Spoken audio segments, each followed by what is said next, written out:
All right, everybody, welcome back to Off the Grid on the Record, where we talk to the people powering up the clean energy transition, not just on rooftops and in labs, but behind the scenes where infrastructure meets innovation. So today's guest is Peter Roth, the founder and CEO of SolarWise, a company that's quietly and pretty effectively helping solar businesses grow smarter. But SolarWise isn't your average solar brand. They're not installing panels. They're building high-performance sales systems that connect homeowners with clean energy solutions in 30 plus states and growing. So, Peter, it's great to have you on. How you doing today? Hey, I'm doing really good, man. Thank you for having me here. Yeah, of course, we're excited. I mean, I kind of wanted to start from the beginning. I mean, most people in the solar world come from, engineering, policy, or, just basic installation backgrounds, but you approached it differently, from sales and infrastructure, and customer acquisition. So, what was the idea that kind of got you started? I think most people come into solar from door knocking. I think Fair enough. you're far too highbrow, I think, for where most people are really coming from. Everyone that I know came from the door knocking space for them. They're all Mormon. Everyone's Mormon. I feel like I'm Jewish, so I'm so left out of the club. Well, then let me rephrase that. What's your specific experience into coming into this industry? Man, I got into this industry in a really bizarre roundabout way. I've been in the cigar business for 25 years. Okay, and I'm still in the cigar business, which is super super weird. That business runs itself, so thankfully it's kind of on autopilot. But I got into it when I was like literally just almost right out of college. My first business that I ever started was a cigar kiosk at a mall, like 15 minutes from my house. And that was my very first business. And it was a huge success. And I parlayed that into this like really successful cigar bar. We were featured on Cigar Aficionado. We're still in the magazine right now. And yeah, and so while I was there, my landlord tried suing me twice to evict me because they were claiming smoke nuisance, that smoke was getting into my neighbor's space. We found out a couple years later that the whole thing was a red herring. It was nothing to do with that. They were trying to get out of their lease because their business was failing, and they couldn't get out of the lease because it's hard to get out of the commercial lease. But their attorney pointed out that, hey, if your neighbor is causing a nuisance, that's a legal way to get out of your lease. And so they kept blaming me. So they were throwing me under the bus for 2 years. So for 2 years, I had to defend myself in court. We won both times. But in the process, the judge said, yes, you're right, but you still got to do something to try to make the situation good. So I was like, all right, fine. I know there's no problem with the neighbor. I know that's all BS.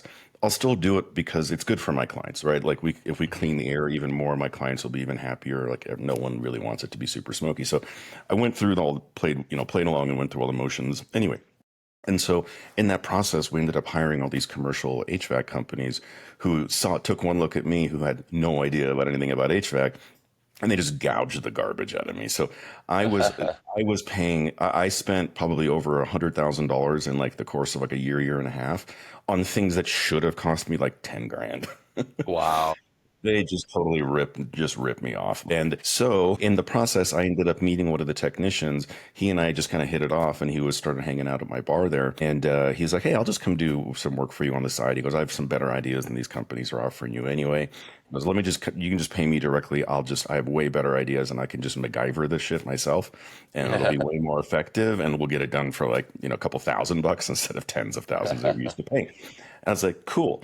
How do I pay you? And he's like, I like Bud Light. I'm like, what? He's like, yes, you can just pay me in Bud Light. I'm like, you're serious right now? He's like, yes. I'm like, okay. That's Literally, amazing. for the next 2 years, I proceeded to pay this guy with Bud Light, and he was thrilled. Like, we became best friends, and so he and I are still friends to this day. And he approached me, several months later. He approached me, and he's like, "Hey, dude, your business is running itself. Like, you're not busy. It's kind of, it's managing itself. Why don't we start an HVAC company? I'll do all the wrench turning, I'll do all the blue collar stuff, and you start the sales and marketing side of the business." And eventually, I was like, "All right, let's do it." And so here I am, no clue how to do anything. I mean, I barely knew how to turn the temperature up and down on my own thermostat. That's as much as I knew about HVAC. And now here I am trying to start like this big business from the ground up, knowing absolutely nothing, competing against big boys with 50, 100 trucks on the road, Yeah. hundreds of thousands of dollars every month, and I know nothing, right? So I had to go hire like the best of the best coaches and sales trainers and really start learning everything from the ground up. And I had a lot of fun doing it. And to this day, I still miss the HVAC business a lot because it was just a really, really great business. Hmm. And lo and behold, we ended up selling that business. We sold that company. In the process of selling it, I knew I was going to have to get into something else. I wanted to stay in the trades. I wanted to stay in, home services of some sort. I had heard through another friend of mine, who I think I'll introduce you to, I think might be a great guest on your show, Amazing. named Sam Wakefield. Hi, Sam. And Sam actually introduced me to solar because he had switched from HVAC to solar. He is now switched. He is now from from solar back to HVAC. So he's Wow. got a really interesting story too. He introduces me to solar, and then the rest is history. So now here I am. And so solar, as anyone who's watching this probably already knows, is that it's a really funky industry. Like it's this weird industry, unlike any other trades or home services, where the sales reps are generally independent sales reps. They generally don't work W-2 for some company, and they don't get leads. And so, like every other home services business, whether it's roofing, HVAC, windows, whatever, construction, whatever, that company already has an existing pipeline, and because they past clients is that they're still servicing to this day because they have a high lifetime value of each client, which solar does not, and so they have a built-in pipeline. So all the sales reps just have a very convenient built-in pipeline, but not in solar. Hence, all the Exactly. door knockers. They always got to go get a new lead every single day to replenish the pipeline, which is AKA a pretty crappy business model, right? And True. so I saw that and I was like, yeah, this is so weird. I'm like, you guys don't get leads? And everyone's like, nope, we got to go figure it out on our own. And we're all independent, so we got to go pay for it too. It's like Hmm. extra weird. So not, you don't get leads. And on top of that, you got to pay for your own leads. Like, yeah, we're independent. We're our own little small businesses. We got to do it all ourselves. I'm like, wow, Hmm. this is a huge opportunity. And so that's where I saw the opportunity for the lead generation space, because I was like, this entire massive sales force of this entire massive sales team gets nothing and they got to go find it. And that's where I enter into the equation. So yeah, so Wow. there you go. That's a lot. I mean, That's a it's lot. obviously come full circle for you, but I mean, I kind of want to focus more kind of on the process because you designed something that, makes solar feel like really simple, even in such a like fragmented market, I guess, right? So how was the process of doing that? Well, I mean, look, I went through every imaginable form of lead gen because when I first got into the solar space, I knew I had to learn the industry. I had to learn the sales process. So I became a sales guy myself. And I figured, I've got to learn every aspect of this business. So let's start at the bottom and work my way up. So I started learning sales. And then I started very quickly. I was like, okay, well, let me build a sales team, right? Because I can kind of double dip. I build a sales team and I build a lead gen company. I make money on the leads and I make money on the back end. You're right. Great idea. Exactly. And so started doing that. But my promise to my team was that, hey, this is going to be all virtual. I'm going to provide you with leads so that I can double dip. I'm going to provide you with these leads. But now that means I got to figure this out, right? Now I got to figure out how the hell to do all that. And that, as everyone who's in the marketing space here knows, is a way easier said than done. Yeah. And so I struggled for a very long time. I lost a lot of money, more than I care to probably admit. Lost a lot of money trying to figure that out. And in the process, look, I mean, every terrible story that turns into a win, right, is a blessing. But, in the process, I learned what not to do and I learned all the mistakes. And so I Exactly. learned that all the usual, and look, everyone here could have a different experience, right? I'm not suggesting that my experience is the right one. It's my experience, right? You can have Exactly. your own, you have your own, right? And so I tried all the usual suspects, the Facebook, YouTube, Google PPC, cold outreach, this, that, right? And everything that I tried was fine to an extent. It was fine. But again, keep in mind we were doing everything virtually, which the odds were stacked against us by doing that. So everything became that much harder because of the virtual aspect. So everything was, I'm not going to say a flop, but the juice just wasn't worth the squeeze. And Exactly. so, Facebook was a challenge, YouTube was a challenge, PPC was a massive challenge. And so the only thing that we found that was working was that when we were getting Facebook leads, I had a couple agents, setters, let's call them, who were calling these leads and then converting them into appointments, right? So we were starting to get the taste of what a call center was like by virtue of having these setters. And then over time, I started to realize, I'm like, oh, that's the thing that's actually working. It's the people who are calling these leads and providing a human element. And as long as they're good and as long as they're personable and can relate to homeowners. And that's when I realized, oh, okay, wait a minute. That's the part that's actually working. It's not all the other stuff. It's the humans that are working. Big Exactly. surprise. And so I just kept kind of slowly sort of expanding that. And I didn't think about like, oh, this is a call center. Like the term never even entered my mind. It was just, this is the thing that's working. Keep doing that thing. Right. And then the process of doing that thing just kept developing into and flourishing into what it is now. And it was only, through just accidental, running across that it was like, this is a call center. Like Yeah. that's what I've done is I've just built a call center accidentally. I just sort of stumbled into the space by accident. I never set out I'm like, oh, I'm going to build a call center. I'm going to follow these steps. I'm like, no, I just sort of accidentally ended up building a call center. And it was Hmm. much, much later. I was like, oh, I guess I have a call center now. It was very much not this premeditated thing where I was like, I'm going to build a call center. It just accidentally became one. I don't even think I even really knew what a call center was. Like I didn't come from that space. I had to learn it the hardest way possible. That's how I got to where I am today. That's amazing. And what about the psychology behind it? Why do you think that they've been so successful? Is there anything that, you kind of experienced like earlier on that you saw that works? Why maybe the advertising and the PPC, why wasn't that working? Yeah, sure. Yeah, I mean, look, and it took me a long time to figure out to actually like put pen to paper and be able to like coherently explain why the other thing didn't work and why this thing does work. Like it was just, again, it was one of those things where I didn't think about it. I was just doing it because it was the thing that was putting money in my bank account. I'm like, well, just keep doing more of that thing. I wasn't actually writing down, stuff like that. I'm not that methodical. So, but what I did find was that like now I can articulate this. Now Exactly. years later, I can coherently articulate these things because of just virtue of being in it for so long. But what I found was that like here's the problem I found with Facebook. And when I say Facebook, I mean all sorts of online advertising. So just fill in the Yes. blank, whether you want to call it YouTube, people see PPC, what I don't care. Any There you advertising go. platform, they're all basically the same, right? Just with minor variations. So any form of online advertising, here's the big problems that I found. I found that like number one, every business owner thinks, I want exclusive leads. Who doesn't want that, right? No one wants to share their leads. Everyone wants exclusive leads. So they go, okay, well, let's run ads. Those will be ours. And then you come quickly to find out, no, they're not.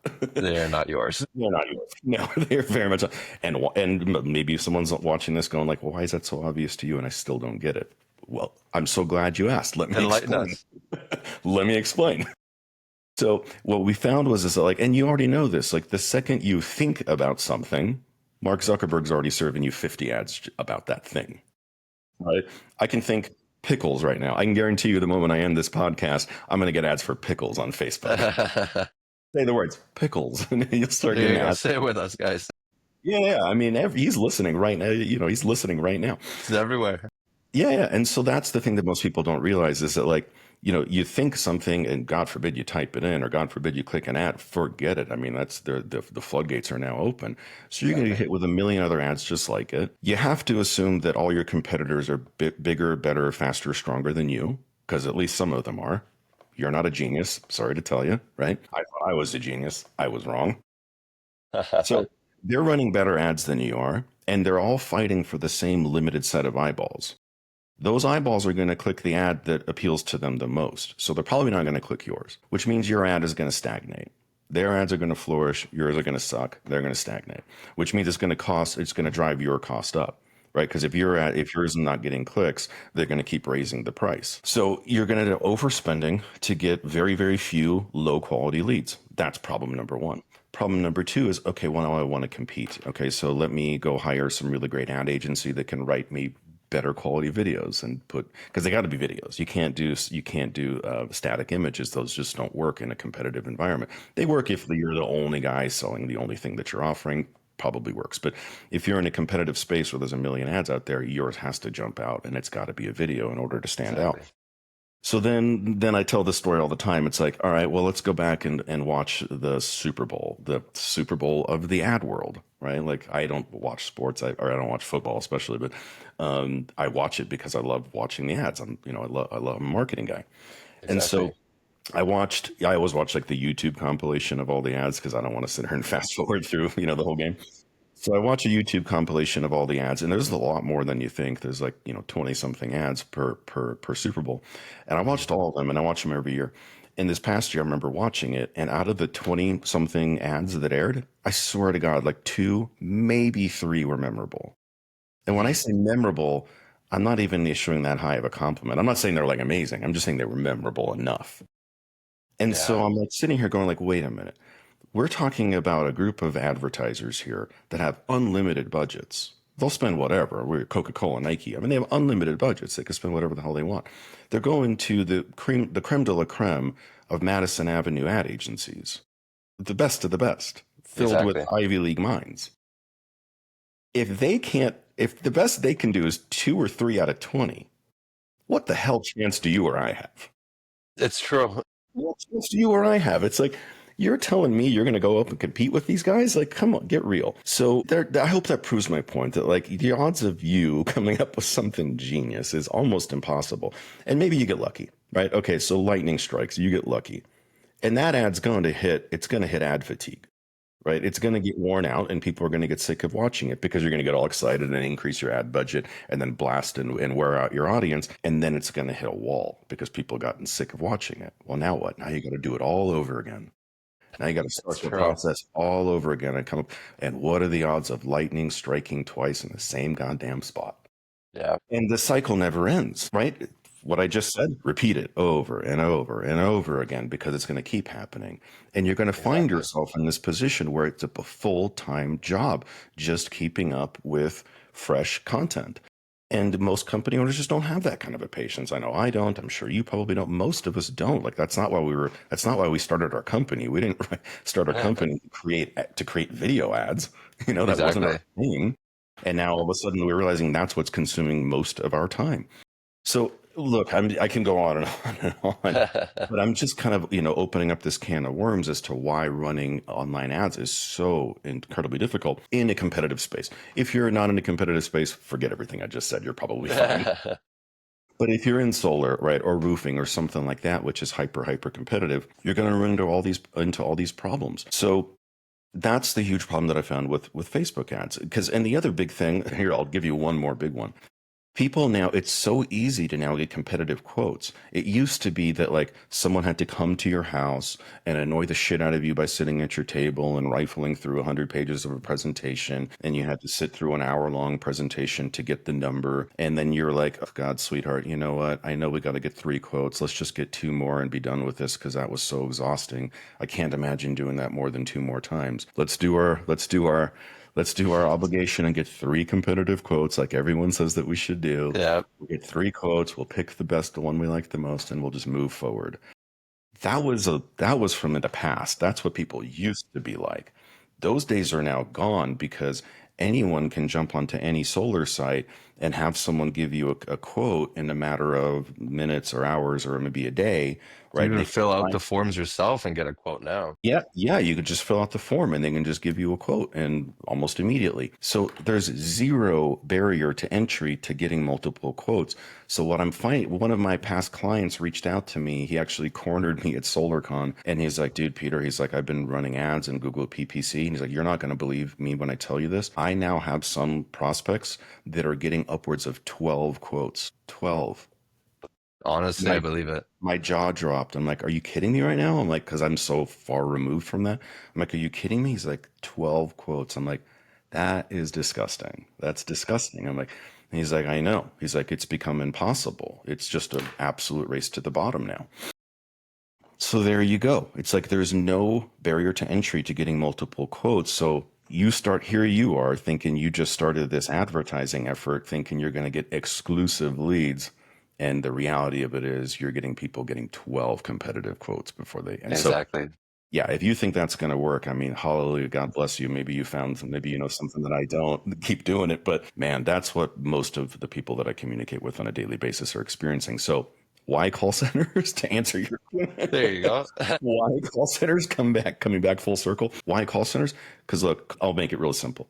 Call centers cut out all that crap that I just mentioned. Everything I just mentioned to you goes away when you do a call center. For example, no more videos. You don't have to mess with videos at all. None of that, right? You're just calling people. So you don't have to mess around with videos. None of those videos are going to get exhausted because you're not making videos. So that problem goes away. Competitive quotes. Here's the big one. This one goes away. This is the one that I didn't even realize until much, much later. This is the one that like I didn't know this in advance. It's just like this happy occurrence that I realized much later. One of the beautiful parts about a call center is that you're catching people away from their computer, much like door knocking. So there's this mirrors door knocking in one of the most profound ways because one of the main reasons why door knocking is so incredibly effective is because you're catching people away from their computer, which means Mark Zuckerberg isn't listening in on you, which means he can't start serving you ads, which means you can't go get multiple quotes or won't get multiple quotes because you're not in front of your computer. So now you actually are getting a so-called exclusive lead, right? Exactly. And that's what you get with door knocking, and that's also what you get with cold calling, because cold calling is just a digital form of door knocking, right? It's people even That's call it true. digital. They even call it digital door knocking, right? And so That's here's what you true. don't get. What you don't get is the benefit of face to face. You don't get the belly to belly thing. Okay, yes, there's a trade-off with everything, right? That welcome to life, right? There's always a trade-off. There's a pro and a con to everything. But what you get in exchange is the benefit of volume. Okay, so like what Exactly. you miss out on belly to belly, you make up for in volume. And the other huge benefit is that you can get that volume at will. You can literally just, as simple as basically pushing a button, you can replace that disadvantage with the advantage of volume very, very easy because it is super easy to scale a call center. It's really hard to scale a door to door team. Anyone who's really in that industry, people who aren't think it's easy, oh, I'll just go put out an ad and get 100 young guys to go apply for the job and do the shotgun approach and see what sticks. Like, yeah, that all sounds cool on paper, but anyone who's really done this knows that it's an absolute nightmare and there's way more logistics involved than just that. And it's much more expensive than what you think. Like running a door to door team is not free. Nothing is free. Exactly. So they don't realize this. And so it's very hard to scale a door to door team because of all these complications. But scaling a call center team is very easy. So we can recruit people from Mexico or Latin America all day long. I mean, we have a whole recruiting department. So we recruit 5, 10, 15 guys every single day. So it's as simple as just go get more phone numbers to call. Just go buy more Exactly. data. Just go buy more data and go add a few people to your team and start calling. That's Exactly. That's massive. Yeah, it's huge. I mean, most people don't realize how huge that is until you're in it. I realize I'm kind of oversimplifying it, but like, man, once you can kind of see that and once you're in it, you're like, oh my God, like why haven't I been doing this all along? Because once you start making it work with a couple agents, and once you've got all the kinks ironed out, which with my help will be fast, once you got those kinks ironed out, then it's as simple as just hiring more agents and adding them onto your team and just keep going. That's why I love Exactly. calls. That's massive. I love that. And I think that kind of ties into my next idea because, like we talked a little bit before the show, but kind of want to get your philosophy on lead quality versus, sales team quality, which breaks first when a company, starts growing pretty fast. That goes back to that touches back on the answer I just gave, which is the I know I want trade-off. to keep you going. Which is the trade-off, right? Yes, there is a trade-off. Like with it, like I said, with anything, there's always a trade-off. There's no perfect solution to anything. It's just a calculated risk. And the question is, well, which one's a healthier risk to take, right? And so is the appointment quality better with door to door? Probably a little bit. Even though I am hearing now from most of the door-to-door teams the team leaders that I talk to on a regular basis, I'm hearing that on average now, there's typically about a 50% no-show rate.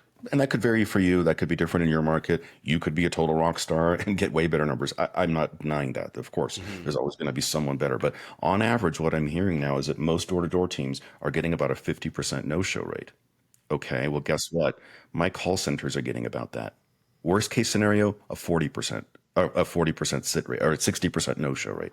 So maybe 10% worse. Come For on. that much more volume. Yeah, who's not willing to trade in all the benefits that you get with the scalability and the ease of use of a call center in exchange for 10% lower quality lead quality? Seems like kind of a no-brainer, right? So, Exactly. yeah. That's huge. Well, I mean, I kind of want to talk about also like, what's the next? I mean, you've built something like from what you're telling us, it's pretty resilient and like you're mentioning, it's very scalable. And you're giving back too, through your partnership with Give Power, which brings, energy access to communities, fairly globally. What role does impact, beyond profit, like play in how you define success at SolarWise? For me, look, here's a couple of things that we're doing now. There's a few answers to your question. Number one, I think one of the cool things that we're doing is we're creating a community of business leaders. One of the things let me just tell you this, one of the things that we don't do is we don't build multiple call centers in the same market. We build one big call center per market, right? So I'm not dealing with small, not, I don't want to say mom and pop shops because really everyone's a mom and pop shop, but I'm not dealing with individual solar pros. I'm dealing with, teams that have at least, 4, 5, 6 reps and above. A company that wants to put together a decent sized call center. And I'm not saying it's super expensive because it's not, but I want to deal with companies that are serious. And the reason why I'm doing that, number one, because why build a call center of just, a small one in a market when we can build a big one and experience more success for everybody? That's obvious. But number two, I'm building a community of business leaders. So the clients of mine who sign up with me, one of the cool benefits they get is having access to sort of a mastermind of all of my clients. So, and the huge benefit of that is that now everyone can openly, comfortably, safely share all their insider tips and secrets and tricks and stuff like that because it's non-competitive, because Exactly. they own their market. So any secret they tell Joe Schmo who's on the other side of the country doesn't matter because Joe Schmo's on the other side of the country. So they can comfortably and safely tell them, oh, here's what I'm doing. Oh, here's my little secret. And here's the thing that works for me because there's no risk. So it's like, Exactly. people always say it's like, the abundance mindset. Oh, you should just share. That sounds cool on paper. And I believe in that too. But like, come on, guys. Do you think that, the billionaire who came up with his unicorn business model, do you think he's going around there advertising it? No, right? He's hoarding it close because it's working, right? So Exactly. there's everything is more nuanced than what you think. But the cool thing here is that we don't have to worry about that because everyone knows that they're protected and there's no competition. So they actually can safely come out. So during our group sessions, everyone can come out and just talk freely about what's working for them because it's a safe space. So that's Exactly. number one. Number two is I'm looking to take this model into all the other home services spaces, all the other blue collar home services spaces. So we're already now in roofing and HVAC because of my back, obviously, because of my history in HVAC, and because solar is so adjacent to roofing. So we're Yes. already branching out into that. We're actually, I think I mentioned this to you offline, that we're starting a new brand now called Scalify Call Centers. Scalify is the exact same thing that I'm doing, right? No difference. It just doesn't have the word solar in it, so that it'll appeal to everybody because it's been confusing people. When I talk to a roofing company, like, "Hey, the word solar is in your name. Why are we talking?" So I realized that was a problem. So we're fixing that problem. So that'll be live hopefully by the time this thing even airs. But we're going to be taking this thing to the general market. So the cool thing is, like I always tell people, is that, a call center is a call center is a call center. Once you've got the blueprint down, once you've got the general architecture down for a call center, it's as simple as just getting more data for that particular industry that you're now in, hiring a few new agents that maybe know a thing or two about that industry, and writing a fresh script for that particular thing. Those are the only three things that you need. Those are the things that we do. So that's Mhm. easy for us to do for you. So if you call me and you say, "Hey, I'm a real estate investor." Cool. We've already built out numerous call centers for real estate investors. We built them out for realtors. We built them out for mortgage guys. We built them out for insurance sales guys. So, because a call center is a call center is a call center. Exactly. And the cool thing is that, like, if you're in business, I can promise you, anyone here who's in business, and probably you too, you probably have shiny object syndrome. You're probably eyeballing three other businesses right now, right? Because you think this one's better than To the say one the you're in, least. right? You're like, oh, the grass is greener, so let's do it, right? Everyone's welcome to being an entrepreneur, right? What is every entrepreneur's biggest challenge when they start a new business? Without question, I can promise you, without question, it's always the big question of, where do I get leads? Yeah. Right? That's the number one question It's on everyone's massive. mind. Where do I get Sales leads? drive the business. Yeah, that's it. Where do I get the leads? Exactly. I know my product, I know my service, I'm confident in that. That's why I started this thing. But where do I get leads? How cool would that be to know that, like, oh, that's right, I started a call center for my solar or roofing or HVAC, whatever company. And now all I got to do is add a few more agents, add some more data, modify my script. Boom, I got leads for my new company.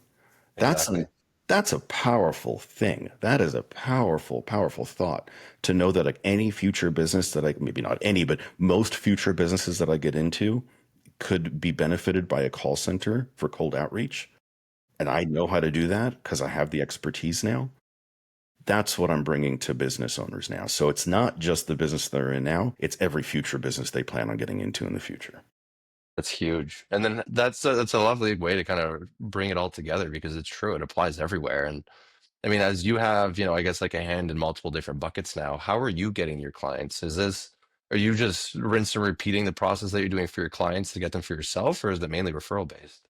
We do a lot of different things. I use my own call center. Okay, so big surprise there. There you I'm go. using my own call center. God, wouldn't that be hilarious if I said I didn't? That'd That'd be be pretty ironic. yeah, that'd be super hilarious. I use my own call center. Come on, that's super easy because getting B2B, getting lists of B2B prospects is very easy these days, and we can certainly help with that too. So I've got a team of guys who does that. I also do run ads because ads do make, I told you, ads make sense if you're not in a competitive space. I'm not in a Hmm. competitive space. So I do run ads for that too. And then we do all kinds of other fun, like, organic type stuff. So, I mean, I've got VAs who literally just go out onto social media and just make regular connections. They're on LinkedIn, they're on Meta, they're on everything.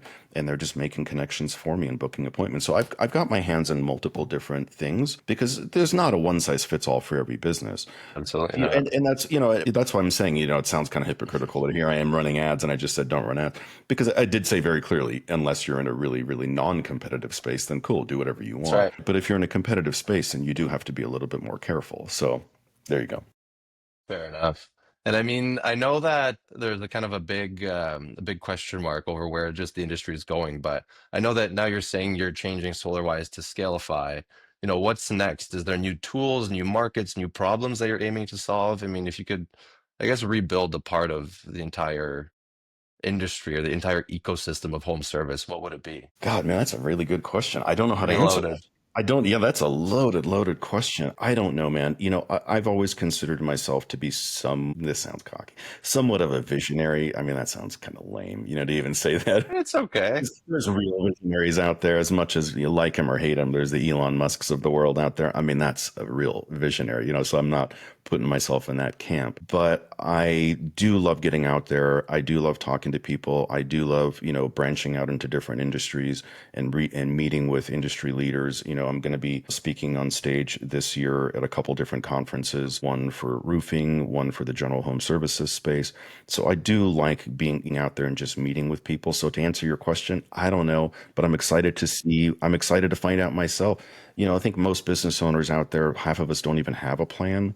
Half of us out there just winging it every single day. Hey, it's working, keep doing that, and so that's what I'm doing is, I'm not just sitting behind a desk all day. I am getting out there trying to, shake babies and kiss hands. That's amazing. And I think just like to slowly close out, it's a question I always like to ask because I feel like it's fairly trendy. It's kind of a buzzword, but with AI in the business model that you have right now, are you using it? How are you seeing it applied? Are your clients, pushing for it? What's that entire situation look like? The funny thing is that AI is a scary subject for a lot of business owners because everyone is, of course, worried it's going to replace them or make their business obsolete. I'm in a very, very fortunate position where I'm shielded and I'm protected from that because the FCC has 100% banned AI from doing cold outreach. I get a lot of people who come to me and like, "Hey, why on earth would I hire humans when I can just hire an AI? When I can just pay an AI bot, pennies to do the same work?" And I'm like, sounds cool on paper, bro, but it's also 100% illegal. FCC is going to fine you tens of thousands of dollars for every single violation. Because, I mean, think about it, man. Like, there's no barrier to entry to having an AI bot blow up the phone systems, right? Like, if Yeah, that was legal, if our regulators didn't already find ways to sort of prevent that thing from ruining our phone systems, every guy in Pakistan would be blowing up our phone lines with cheap Viagra offers.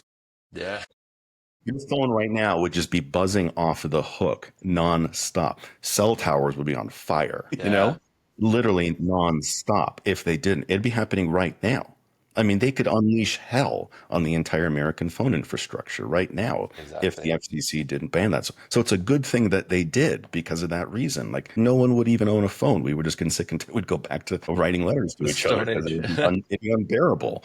So thank God, So for me, it's kind of lucky because, and for you too, if anyone watching this, that's a blessing for you guys because that should tell you, oh man, that's cool because I always have this marketing opportunity available to me and it'll never be overrun by AI. It can't Hmm.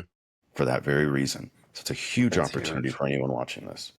Especially, I think a big part of it as well that it is obviously scary thinking about, how it could fully take over right now if we just let it. But I think the ideas of the automations and really, making things a lot simpler, I think that is a huge, huge part that, I think is often overlooked. But I do think that's the majority of what it's used for. And almost removing that aspect with the call centers, you have a real human talking there. You can tell that it's, real life. You hear the little giggles, you hear the little laughs, you hear the breathing. That's kind of what makes it a lot more human. And I think that's a great space to be. So, I mean, Peter, this was very, very eye-opening. I mean, you've built the kind of, I want to say like engine, most people never see, but without it, clean energy, HVAC, all these businesses, they don't scale. So to our listeners, if you're in the solar industry or, really in any home service industry, you're thinking about, you know, branching out your outreach, getting more leads, getting more quality leads, being a little bit different, please go to getsolarwise.com to see how Peter and his team are making clean energy smarter,